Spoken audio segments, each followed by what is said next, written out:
Chères téléspectatrices, téléspectateurs et internautes, vous suivez la 258e édition de votre émission hebdomadaire sur Radio-Télé Guinée, OCPA Magazine. OCPA Magazine, c'est l'émission de l'Ordre des comptables, professionnels d'Haïti, qui vous renseigne sur la comptabilité, l'audit, la fiscalité, la finance, les finances publiques, la gestion, l'éthique, les nouvelles technologies d'information et de la communication. L'émission qui passe chaque mardi à 10h PM sur Télé Guinée, reprise mercredi à 10h AM. Et pour les internautes, ils peuvent naviguer sur le www.rtghaiti.com. À cette 258e édition, nous avons retenu pour thème la gestion de l'activité sportive. Certains se demandent quel est l'intérêt de ce thème pour le magazine. En effet, la gestion intéresse tous les aspects de la vie. Et pour avoir cette émission, nous avons le privilège et l'immense plaisir d'accueillir, je dirais, un confrère. Un confrère qui est bien connu dans le monde du sport et qui s'est rendu disponible pour partager avec vous le fruit de ses connaissances en la matière, mais de façon précise, l'aspect gestion de l'activité sportive. C'est un serviteur public qui fait beaucoup de bien. Je veux citer le confrère Windsor Bonannée. Confrère Bonannée, bienvenue à votre émission. Bien, nous saluons les amis téléspectateurs de Radio-Télé Guinée et nous leur disons bienvenue et une bonne participation à ce 258e édition de OCPA Magazine. Et nous allons nous entretenir de sport, comme tu l'as dit, pas de sport en tant que pratiquant, mais sport en tant que gestion. Merci. Sur ce, on prend une pause, on vous revient.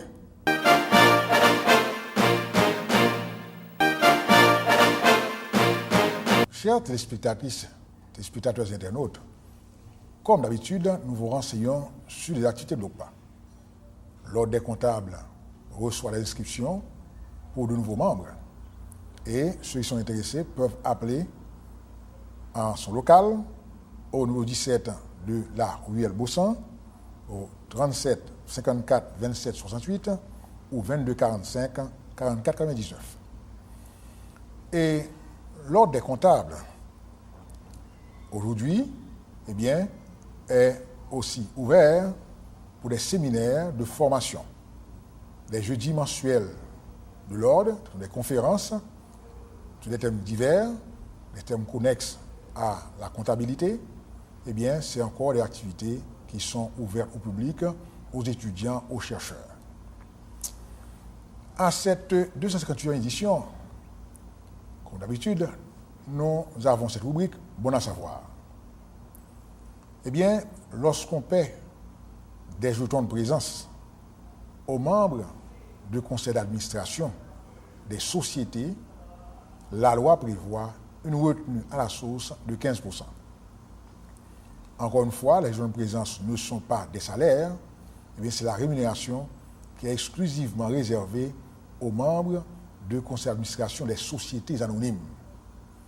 Donc, ce sont les gens qui reçoivent cette rémunération-là et cette rémunération est amputée de 15%, qui est une retenue à la source. Ça veut dire que les 15% prélevés par l'entreprise ou la société anonyme, eh bien, tiennent lieu ce mois d'avance d'impôt pour les bénéficiaires, avance qui sera récupérée au moment de la déclaration définitive d'impôt des intéressés.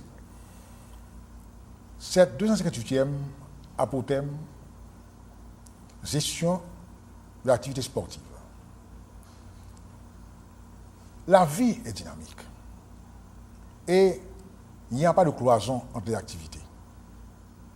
À chaque fois qu'il y a une activité, il y a un aspect sociologique, un aspect économique et aussi l'aspect, je dirais, management ou gestion. L'individu ou la personne, eh bien, elle a l'obligation de gérer son activité, gérer sa vie. Et d'avoir des talents aussi. d'exploiter ces talents et de les valoriser de manière à gérer sa vie et à pouvoir faire fonctionner sa première entreprise qui est sa famille. Ceci est aussi valable pour, je dirais, les athlètes, les sportifs, professionnels ou amateurs. C'est pourquoi la première question que nous allons adresser à notre invité, le confrère Unzo Bodani, c'est d'abord, veuillez te présenter, cher confrère. Bon, je suis un comptable agréé, je fais partie de l'OCPA, de l'Ordre des comptables professionnels agréés d'Haïti, et ceci depuis plus de 20 ans. Et dans le domaine du sport, je suis chroniqueur sportif. J'ai travaillé dans pas mal de radios et de télévision dans la capitale, notamment Radio Nouveau Monde, Radio Métropole, Radio Soleil et Radio Nationale d'Haïti. Et c'est ça, en gros. Et puis, je fus un grand sportif aussi, puisque dans le passé, j'ai représenté Haïti dans des jeux, dans des compétitions olympiques, au niveau de l'athlétisme, en 100 mètres et en 200 mètres. Voilà, c'est tout, en gros. Mon cher, félicitations. Ma biographie. Félicitations. Et aujourd'hui, vous êtes là en tant que, tu es là en tant que, à la fois comptable et chroniqueur sportif. Alors, voyons, confrère Bodani, je dirais la matière première de l'activité sportive, qui est l'homme. Un homme, un jeune femme, eh bien, qui a des talents et qui, de manière, je dirais, organisée, rejoint une organisation. Comment ça se fait pratiquement? Voyons cette première démarche de l'éclosion des talents. Bon, il faut commencer par les jeunes d'abord, puisque ce sont les jeunes qui, au début, pratiquent le sport par amour et à la longue développent leur talent et maintenant trouvent une place au rang des grands, à savoir des professionnels. Donc, mais il faut commencer d'abord par parler de gestion au niveau des fédérations, gestion au niveau des clubs. Et même chez nous, en Haïti, on ne pourra pas parler de gestion au niveau des clubs, on parlera de préférence de gestion au niveau d'équipes de football ou d'équipes de sport, puisque le mot club n'existe presque pas en Haïti. On gère le quotidien et les équipes de football et les équipes de sport en général, et comme ne cesse de le répéter notre confrère, le docteur Jean Bar, comme si c'est à Zongyo, il y a fait sport marché. Donc c'est comme s'il n'y avait pas de gestion chez nous en Haïti. Mais la gestion va plus loin et il faut voir les clubs internationaux. Et les clubs internationaux de préférence en France où il y a des ligues professionnelles, en Espagne où régulièrement, hebdomadairement, en Haïti, nous observons, nous contemplons, nous admirons les talents de ces grands qui vont défrayer aussi la chronique lors des Jeux Olympiques, lors de la Coupe du Monde de football qui débutera la semaine prochaine. Donc ces talents, comme je l'ai dit, si nous nous référons à un pays comme le Brésil, c'est comme tu viens de parler de l'homme, mais c'est comme une usine au Brésil. Les parents investissent dans les jeunes dès l'âge de 5 à 6 ans de façon à leur permettre d'évoluer dans un club à un niveau international, soit dans les compétitions européennes. Et cet investissement rapporte aux parents, puisque vous savez au Brésil, il y a des parents, la majeure partie des footballeurs sont des gens pauvres.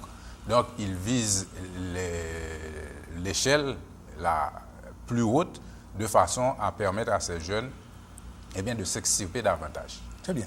Là, tu es en train de dire qu'on est dans une industrie. L'industrie du sport, sa gestion. Maintenant, voyons. Je veux dire, dès l'âge de 5 ans, comme tu as dit, au Brésil, les parents investissent dans les jeunes de façon à faciliter l'éclosion des talents. Mais ça veut dire que dès le départ, ce sont des gens qui sont orientés vers ces activités-là. C'est comme le choix d'une carrière, d'une profession. Eh bien, il n'y a pas que le Brésil, pas vrai? Eh bien, voyons, pas vrai, comment se réalise cette transition, c'est-à-dire des premiers gestes de l'athlète, du footballeur, du volleyeur, eh bien, qui passe pratiquement d'une activité effectuée par amour et intégrer une organisation telle qu'une équipe. Bon, comment ça se fait? Il y a des responsables qui orientent ces jeunes que ce soit vers le football, l'athlétisme, en fonction de leurs compétences. Et ces jeunes évoluent d'abord chez eux dans les compétitions locales, dans les compétitions minimes, cadets, juniors, interscolaires si vous voulez. Et on les retrouve aussi dans les compétitions internationales au niveau cadet, au niveau ce que nous appelons les U15, les U20, etc., U17. Et à partir de là, l'usine commence à pointer du doigt ceux qui ont de vrais talents pouvant briller dans les compétitions européennes. Donc c'est ainsi qu'on peut prendre comme exemple Maradona qui avait remporté la compétition mondiale au niveau des juniors avec l'Argentine et qui s'est révélé en Coupe du monde de football comme un vrai crack dans le domaine du football. Il a remporté d'ailleurs la compétition avec l'Argentine en 1986 et a permis à Naples, une équipe napolitaine d'Italie, de remporter pas mal de compétitions en Europe. Donc cet investissement s'était révélé payant pour l'équipe de Naples et pour tant d'autres équipes qui investissent surtout sur les Brésiliens, dans les Brésiliens et dans les Argentins. Et on aura l'opportunité de voir ces messieurs à l'œuvre encore au cours de la compétition mondiale de football. Et les acteurs, ce que nous appelons les industries, seront là pour pointer du doigt ceux qui seront des joueurs valables pour défendre aussi les couleurs des équipes européennes. Maintenant, voyons, alors ça veut dire que c'est un choix de carrière. Il y a des écoles, des institutions spécialisées qui accompagnent ces jeunes de façon à ce qu'ils puissent, je dirais, évoluer de manière scientifique. Oui, c'est scientifique puisque si nous prenons un club, il y a des clubs omnisports, mais si nous prenons un club, on parle d'un club étranger, il y a toutes sortes d'activités au niveau de ces clubs. Il y a des activités au niveau du football, du basketball, d'athlétisme et autres. Mais à côté de ça, il y a aussi le côté social de ces clubs. Il y a aussi le côté médical de ces clubs. Il y a le côté aussi technique et même scientifique, puisque un joueur de football, il a une carrière et il y a aussi des gens placés pour suivre ce joueur. Regardez maintenant, on parle de possible retrait de Cristiano Ronaldo en Coupe du monde de football. C'est parce qu'il y a des médecins qui suivent ce joueur et qui déclarent qu'il y a une faible possibilité à ce qu'il ne participe pas à la Coupe mondiale de football. Donc c'est pour ça que les clubs, et on espère aussi qu'un jour Haïti se rangera à ce niveau et pour avoir ne pas avoir seulement un médecin, mais une section médicale pour suivre le joueur. Il se suit depuis sa puberté jusqu'à son éclosion dans les compétitions de haut niveau. Donc c'est ma vision de cette gestion du football à l'échelon international. Très bien. Donc la matière première, le jeune, il est assisté de sa famille, il intègre une équipe et il est amateur, professionnel, et voilà que, parallèlement, il est pris en charge par l'équipe. Donc, au départ, je dirais, il y a une relation contractuelle entre l'équipe et les joueurs. Comment ça se réalise de manière générale au niveau du sport? Au niveau du sport, le joueur évolue d'abord dans son club, dans son pays, et est sélectionné pour défendre les couleurs de sa sélection nationale. Ils ne sont pas encore là. Ils vont avoir l'équipe. Bon, une équipe de football, ça, comme je l'ai dit, ça commence avec la base. Et c'est à partir de la base mais le professionnalisme vient après l'éclosion de ce sportif, de ce joueur, de ce jeune en d'autres termes.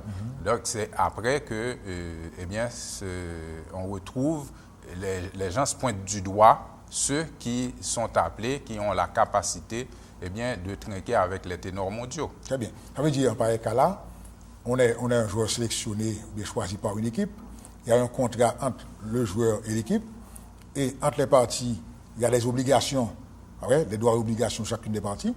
Donc le joueur accepte de porter les couleurs de l'équipe, de performer, et l'équipe, elle, en tant qu'organisation, apporte aussi une certaine rémunération aux joueurs. L'équipe, le joueur et la fédération aussi ont Très bien. une rémunération de l'équipe qui achète ce joueur. C'est ainsi que ça se passe. Donc on est en affaire là. Oui, nous sommes en affaires et c'est pour ça qu'en France, par exemple, près de 40 clubs de division nationale, de division de la Ligue 1 et 2, eh bien, près de 40 clubs sont considérés comme des sociétés commerciales. Donc ça veut dire qu'on est en présence de véritables institutions ou entités qui ont des obligations de gestion, pas vrai, à savoir rendre compte, qui ont des propriétaires. Donc c'est un investissement assez important, c'est lourd aussi. Non seulement important, mais n'oublie pas que c'est une société anonyme aussi. Très bien. Donc les investissements, ça coûte, mais il y a la rentabilité aussi au niveau Donc on peut de ces investir clubs. dans un club de football avec une SA et on reçoit ses dividendes. Certainement. Très bien. Bien entendu, et on peut se poser la question comment de quoi Oui, vit on va venir. un club. Un club. Donc on va venir à ça. Maintenant, voyons l'aspect contractuel. Eh bien dit. Donc il y a un retour sur investissement au propriétaire du club, qui est une société d'institution, et le club en tant qu'institution a aussi des sources de revenus. C'est vrai? Alors voyons quelque part quelles sont les sources de revenus d'un club de sportif. Bon, il y a le côté audiovisuel, c'est-à-dire les droits de télévision, etc., qui représentent à peu près de 73% pour les clubs, les grands clubs. Et il y a le côté publicité aussi, qui représente à peu près peut-être 17% et 12% au niveau des recettes, et le reste pour autre aspect. Parce que n'oublie pas que le club, à part les droits de télévision, le côté publicitaire et le côté recettes, le club a